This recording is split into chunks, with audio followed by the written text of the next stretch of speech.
નર્મદાના તિલકવાડા મારુતિ મંદિર ખાતે સાંજના સમયે નર્મદા આરતીમાં હજારો પરિક્રમાવાસીઓ ઉમટી પડ્યા। નર્મદા મૈયાની આરતી કરીને ભક્તો ધન્ય થયા। નર્મદા જિલ્લામાં ઉત્તરવાહિની નર્મદા પરિક્રમા ચાલી રહી છે। પરિક્રમા કરવા આવતા ભક્તો માટે પરિક્રમા માર્ગ પર ઠેર ઠેર ભંડારા, ઠંડા પીણા, છાશ તેમજ ચા નાસ્તાની સુવિધા ઉપલબ્ધ કરવામાં આવી છે।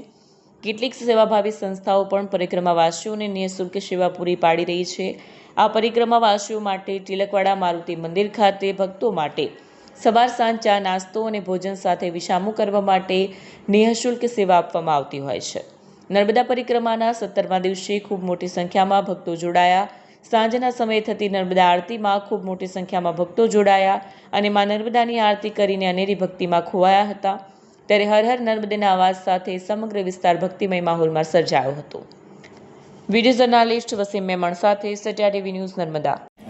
નર્મદે હર નમામિ દેવી નર્મદે 17 આ ચૈત્ર મહિનાની પરિક્રમા જે ચાલુ થઈ છે તે તિલકવાડા મારુતિ ધામથી સૌ ભક્તો પરિક્રમાનો પ્રારંભ કરતા હોય છે। જેમ કે મધ્ય ગુજરાત હોય, ઉત્તર ગુજરાત હોય, સૌરાષ્ટ્ર હોય, મહારાષ્ટ્ર હોય, મધ્યપ્રદેશ હોય, વિવિધ પ્રાંતના લોકો તિલકવાડાથી ઉત્તરવાહિની નર્મદા પરિક્રમાનો પ્રારંભ કરતા હોય છે। ત્યારે આજે નર્મદા પરિક્રમાના 17મા દિવસે અહીંયા 1 માસ સુધી સતત માતાજીની સાંજના 6:45 વાગે મહાઆરતી થતી હોય છે।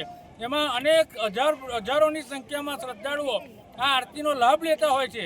એમાં આજે 17મા દિવસે અહીંયા સૌ ભાવિક ભક્તોએ આરતીનો લાભ લીધો છે અને આજે શનિવારના લીધે ખૂબ મોટી સંખ્યામાં ભક્તો આજે પરિક્રમા કરવા માટે પધાર્યા છે। ત્યારે અહીંયા તિલકવાડા મારુતિધામ ખાતે અહીંયા ભક્તોને રહેવાની તેમજ 2 ટાઈમ જમવાની, ચા નાસ્તાની બિલકુલ નિઃશુલ્ક સેવા તિલકવાડા મારુતિ યુવક મંડળના યુવાનો દ્વારા અને સહયોગી તેમજ ઉત્તર તટ નર્મદા ચેરિટેબલ ટ્રસ્ટ દ્વારા કરવામાં આવી રહ્યું છે અને સૌ ભાઈ ભક્તોનો મોટી સંખ્યામાં લાભ લે એવી સર્વે ભક્તોને હું અપીલ કરીશ। નર્મદે હર।